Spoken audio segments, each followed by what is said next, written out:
Heritage International Headquarters in Fort Mill, South Carolina. This is Prophetic Perspectives on Current Events with Rick Joyner. Hi, this is Dave Yarnes, and welcome to today's Prophetic Perspectives on Current Events. I'm so glad you're here, and I think today we've got one of the most power-packed but somewhat controversial topics that I've talked about on this show. And I want to start right in. We bless you. Thank the Lord for you coming today. And I've got with me great friend, Bishop, author, international speaker, Bishop Wellington Boone. Bishop, it is so glad to have you today. How are you doing? Awesome. And it's great being with you, of course. Well, I know your schedule is busy and you're traveling just all over, really trying to get out the word. But we wanted to have you here on Prophetic Perspectives to talk about what I think is one of the most timely, critical works that I've seen come out. And it's your new book. It's Black Self-Genocide, What Black Lives Matter Won't Say. Bishop, and if ever there was a time, if you would have told me a month ago that there would be rioting downtown Charlotte based on a racial divide in the city of Charlotte, and I'm from New York, so if you would have said New York back in the 70s or the 60s, I could have understood it. But it seems to me that this racial tension has gotten worse and worse. So talk to us. You've spoken to hundreds of thousands of people. You're one of the most popular conference speakers, and this one has to be some risk for you. I mean, writing this book like this, really taking a stand. Talk to me about, in your career, what you're seeing. Well, what I'm seeing now, particularly as far as the black community, I don't call them African Americans, because to me it's a misnomer, is that they are dying, or at least are maintaining their same population number, but from different than what's in the media. What's happening is they're actually killing themselves. I call it black self-genocide because genocide is a term that relates to one race trying to destroy another, but what's happening to the black community, they're killing themselves. So, what is it that, Black Lives Matter is saying it's all these external factors? And, this is a very complicated issue. I mean, I don't know that there's a silver bullet or one single thing that we can do, but you're saying that there's some fundamental things that people really need to take a look at. Yeah, they're basic. Number one is, since we're talking to a group of people who understand the Bible, is why did God make me black? Why am I born in this generation? Why have I experienced being what is called the disenfranchised? Well, there's something redemptive about it. And I can continue just to crescendo what's happening to me, or I can find out what God's purpose is for my life. And it's greater than the sum of all of my challenges. I say, Dave, there's two things that I don't want to miss with God. Number one, not what I'm going through, but how I go through it. Wow, that's important. I think, we live in an age that kind of makes gifting preemptive over character. We see people with a lot of gifting, a lot of following, how many people have on Facebook, Twitter, but when you look behind the scenes, there's lack of character. But you have championed, I know some of the guys that you give oversight to, some of the most charactered men I've seen, and you've been speaking about that for years. You're one of the most popular Promise Keeper speakers. Hundreds of thousands of people would come out to see you speak, and it was just that message of character. What do you hope to accomplish by this book now? Well, number one, I want to stop what I would consider should be a lifestyle as far as the black community is concerned, but it's now a death style. And I was asked to come up into Harlem, actually, to talk with a number of leaders there because the birth rate, natural birth rate of blacks in Harlem is actually lower than the death rate. So they're dying. That's called depopulation. They're dying as a people group. They're killing themselves in the womb, which people think, well, that's just abortion. People should have the right to choose. Well, you do have the right to choose. The only difference is God hasn't given you that right to decide not to have that baby once there's conception. It already has all the properties that it ever will have once there's conception. It's just going to grow. Yeah. And actually, I'm ghetto and gutter. I've said that a number of times. What I mean is, in my family, they lied, steal, fought, got drunk, smoked dope, fight every night. I mean, this is really what's true. And when you break it down, I said, that's just the women. And when I said like that, you know, it really was true. My mom said, why are you saying that? I said, Mom, that was you. I didn't move in with you until I was 8. Yeah. And it was my dad you lived with. So you guys drank. You take out a knife and swear you're going to kill him because he slapped you and they fight. Then you slap me and say, get out of the way, fool. That was the environment. So I didn't have a sense of who I was as a person, my identity. I had not met my father. I had no identity. And when you start looking at this race of people, there's an identity crisis. Identity, value, recognition. That's their issue. And so white Americans don't get it either into some sense because numbers of them are born in privilege. I mean, I know the Revolutionary War. I know the breakaway from England. I understand the freedom, the ability to be able to have freedom of religion, freedom to go to whatever height you want to, not to be in bondage to anybody. But same thing that they were under bondage, they ended up putting a people group in bondage. And so, you know, what I'm saying doesn't just relate to blacks or the whites. It relates to God and the kingdom. And so I don't want to do my will or just exist. I want to do God's will, and I want to go after God until he lets me get a sense of what am I here for. I don't want to live from day to day just the American dream, which we talk about, free market system. No, I want to live for the sake of divine destiny. I believe every person listening to me should have that as a goal, finding out, God, what am I here for? That's a powerful word. And Bishop, you know, there has been so much injustice, especially I think in inner cities, continues to be injustice. But from what I hear you saying, and I've heard you say it in the past, if I keep waiting on society to change, or if I keep waiting on my externals to change, I'm giving away my sense of self-control, self-destiny to someone else. When externally that changes, then I can be, you know, who I am. But, you know, I think America is filled with stories where people come from adversity. One of our great friends, Al Woods, was telling his story the other day. You and I were doing a conference together, and, you know, went on to be the #1 point scorer in the NCAA semifinal game, and didn't have, you know, money for shoes, you know, just all kinds of stuff.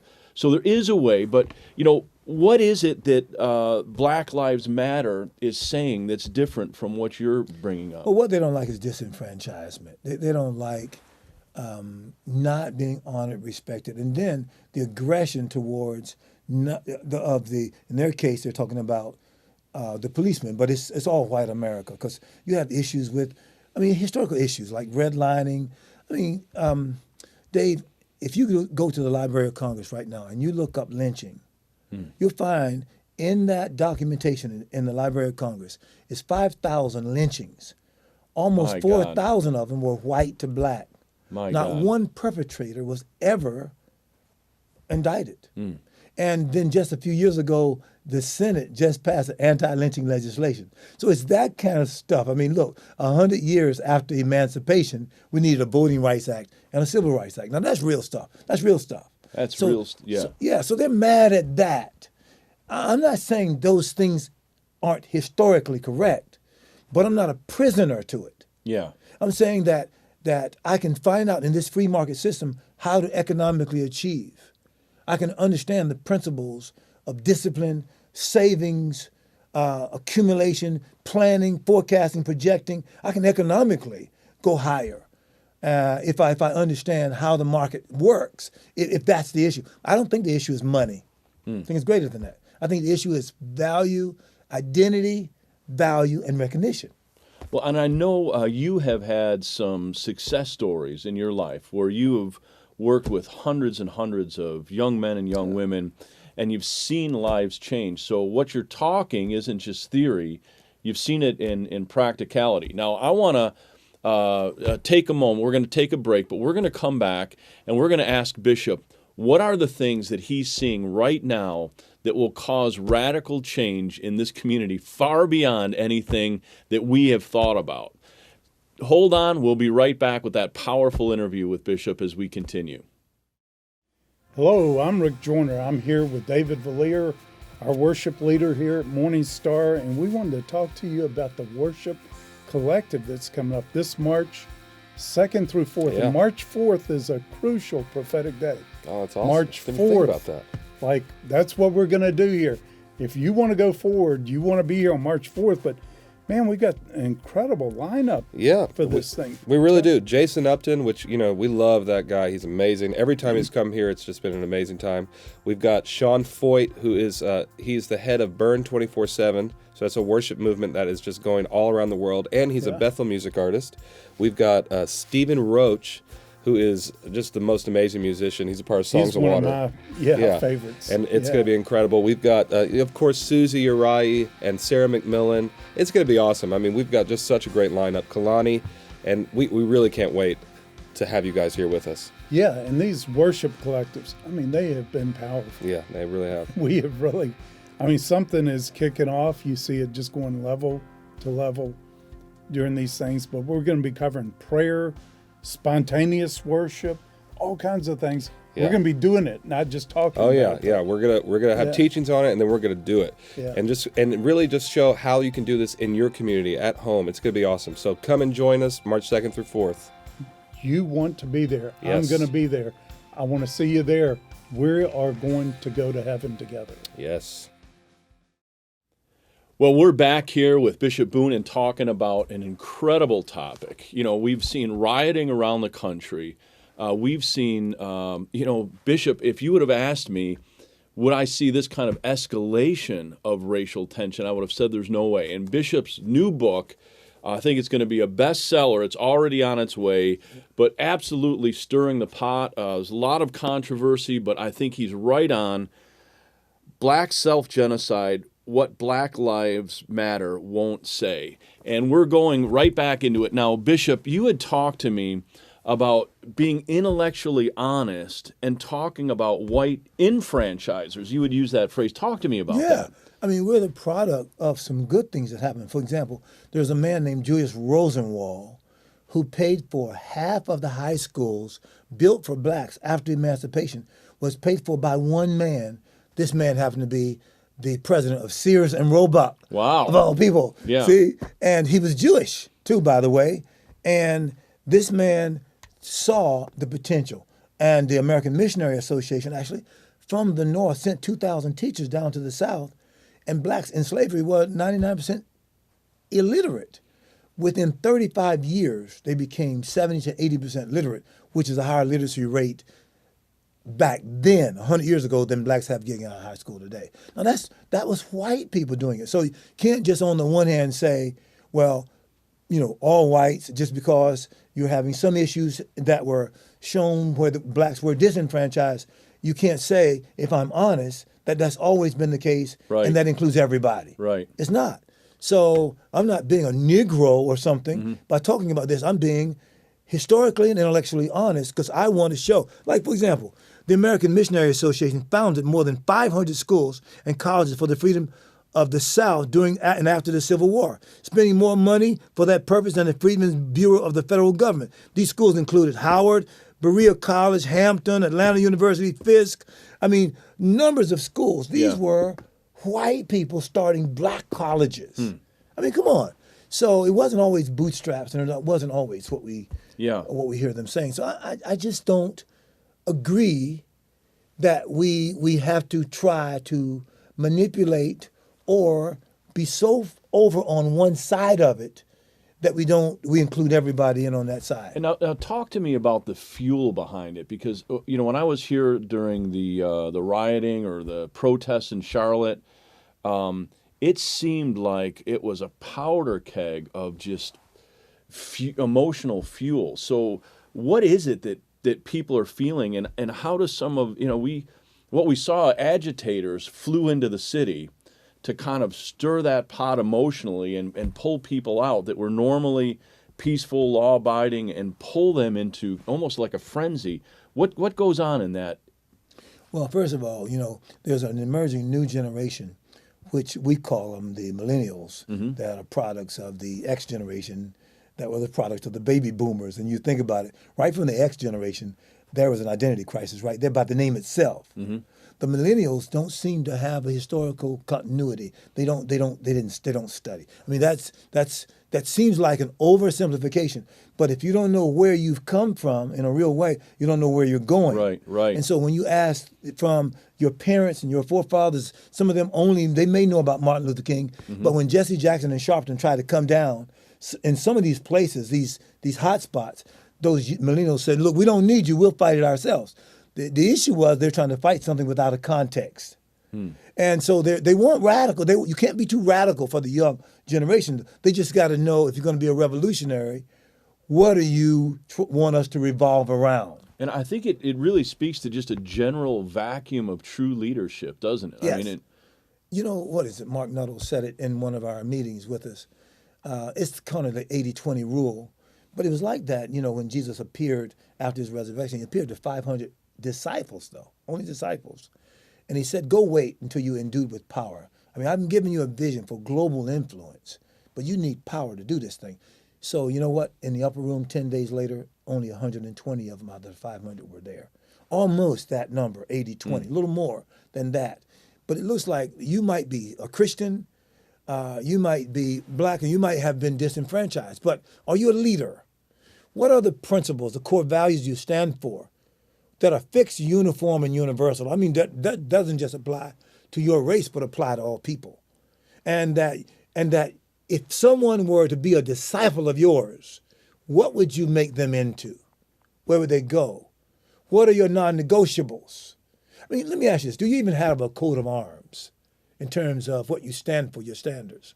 See, to me, Dave, these things are really way important. Because if you think about the king, the Prince of England right now, he had to have what you call royalty training. Right. But he's going to represent something to take somebody somewhere. And to me, a believer, he says you're a royal priesthood, you're a holy nation. I got to represent something. And if I'm just, because of my pigmentation or my race, I only can talk to black people and for black people, then I'm narrow in my perspective. Bishop, what is it, if you could sit with some of the agitators or the leaders of Black Lives Matters, and I'm not saying all of them are agitators, please don't send me, but it's like we're dancing around these subjects, and you've got the boldness to kind of bring this thing out and speak clearly. If you could sit with some of the leaders, what are the things that you would try to help them understand?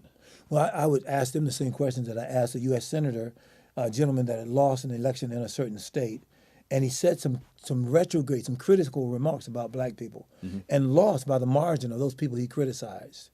So when we got together, he asked me to come talk to him so that I could help, say what he wanted to say to those people. I would say, number one, do you believe sovereignly that you should do this? Meaning, is discontinuity, is God helping you with this? Secondly, what's the vision? Thirdly, if those people, for example, he wanted to reach those people, where do you want to take them? Yeah, there you go. Where do you want them to go, okay? So let's say the policemen stop killing us at the level they're killing us. And all of a sudden, so what do you want American white people, or if that's what you're after, to do? What do you want them to do? And so if you talk about enfranchisement, I can tell you, I've said it, that's happened before. If you're talking about standards, there are some good people who represent good standards. If you're talking about what? You want education? What do you want? We're trying to get free health care right now, and like some of the other cultures have it worldwide, it's not working. I mean, a free market system says, wait a minute, even if you don't take care of me, I can take care of myself, because this happened after emancipation. As a matter of fact, every insurance company older than 60 years started out as burial insurance out of a local church. And in fact, what was the preacher cared about was a person dying getting a decent burial. And so they started these burial insurance, they enfranchised it. They made it into a business. Those were, what we now have these insurance men come by and try to sell us burial insurance. Well, they did that. They grew, but it started out of the church. The other half of those high schools, after emancipation, were paid for by the black church. Now, you got people that didn't have much money, but they were already economic centers, though. There were already free blacks. New Orleans is there. The blacks that had fought in the Revolutionary War, blacks who had started businesses. and that were making it in culture. There were 500,000 blacks already free at emancipation. Wow. So we got to get this thing down and start looking at, if I was talking with them, I'd just sit there and ask them, where are you going? How are you going to get there? What do you want out of the other community? Can you see gradualism? Do you want just, because that was one of the fights they had with Martin Luther King and the Civil Rights Movement. Some wanted immediate freedoms on every level right away. And it's clearly not going to happen. It didn't happen in emancipation.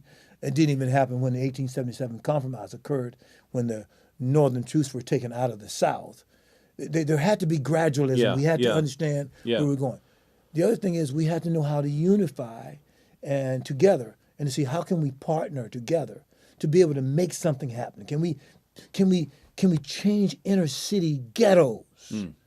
And how did they start? Matter of fact, where did welfare come from?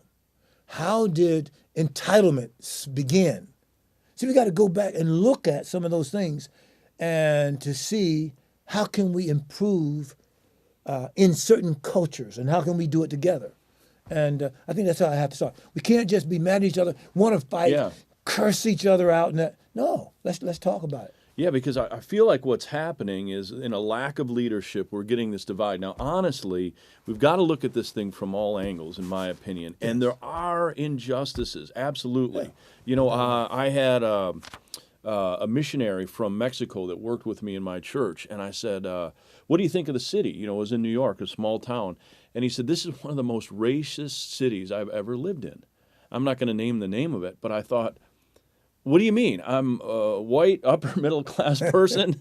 How can this be racist? I've lived here all my life. And he goes, you know, when I stand for a cab and there's a white guy next to me and the cab goes around and picks up that guy, or if I'm standing in a line to get the checkout and they call someone else first, he goes, there's a culture that's bred. And I think, you know, the whole sense of lack of leadership, lack of people that can pull this together, get down to some of the core issues, but then provide solution. Yes. You know, because I think it's easy to criticize. Yeah, absolutely. There are injustices. Yes. There are things that need to be addressed. But how do we get there? I think that's the key. Well, it's been done before, and I think it's good that we do. Like this book that I did also has in there where blacks also started inner city businesses, and in many cases, they didn't just do it on their own. They were supported by people who helped them with strategy, forecasting, planning, projecting. I mean, let's face it, Mike. I'm talking to you, but you know, you start micro businesses in African countries. That's right. Yeah. So it means it's not just you starting them. It's you going there showing them, and you're not even, some of those countries, like you were trying to get back into another country, you couldn't even get back in there. Yeah, that's so right. So if you didn't teach them how those businesses could work without you, then it would definitely would bankrupt and couldn't make it. But see, so I believe that mentoring is important. I believe that fathering is, of course, I believe it's a higher level than that. My father, a spiritual father, happens to be white. And he told me my potential prior to my performance. Wow. I never had anybody believe in me before and would say what they were believing for me. This man said it to me and then held me accountable. The pastor would call me up and ask me how I was doing. I said, I'm doing fine, John. He said, I happen to be an attorney over there in Richmond, Virginia. And then I said, the ministry's going great. I mean, you know, we're doing some things. I said, I do business on the side. I had a carpet cleaning business, and then also I would also sell carpet and draperies and all this just to keep me going so I can do ministry. And so I was busy. So he said, how's your wife doing? I said, fine. He said, if I call her, would she say the same thing? I said, I don't know, John, you can call her. He called her. She said, he's never home. He's always doing ministry. Wow. He's always doing business. He takes some of the money we make and pay for the ministry and don't pay for our own home things. Guess what? Wow. He called me back. Wow. He said, Wellington, what's happening? I didn't get the same report. I didn't say you racist. You don't understand what I'm going through. He didn't understand all of it, but he was thinking about me having the right foundation for how to build both ministry, economic infrastructure that could help me also, and also keep my wife and family happy. You know, and I think one of the things that always impresses me about you is when I meet the guys that you've been discipling for years. some great friends of ours that are bishops in their own right now, but you've been with them for years and taking the time. And I think, what are the issues that they're facing in their churches, in their ministry right now? Well, there is what I call the tyranny of the masses. I'd like to get into that, if you want, in this section, but it would take me a minute. Well, I think maybe that's a great time to take a break, and we're going to be back in our next episode, and Bishop Boone is going to talk about the tyranny of the masses, and he's going to go over his book, Black Life Matters. We're also going to allow you to go online and get his book. I'll put up the website. Right now, you'll see it at wellingtonboone.com. You can go right now, order this book. And if you'd like to make a donation to Boone's ministry, to Bishop Boone's ministry, you can use the website right now, MorningStar Partners, and we'll set aside a special donation for him.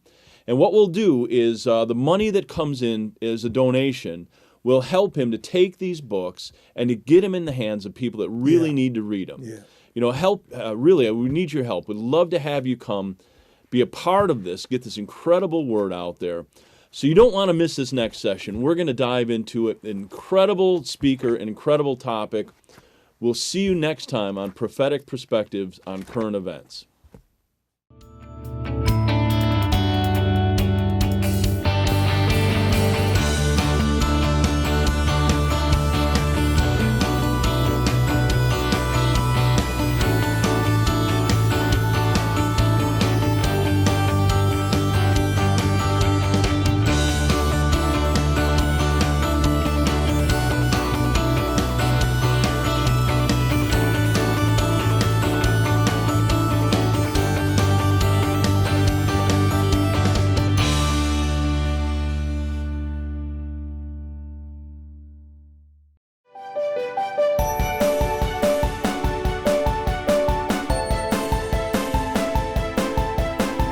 On TV, online, on the go, and on your iPad. Tune into Prophetic Perspectives with Rick Joyner, always available on MorningStarTV.com.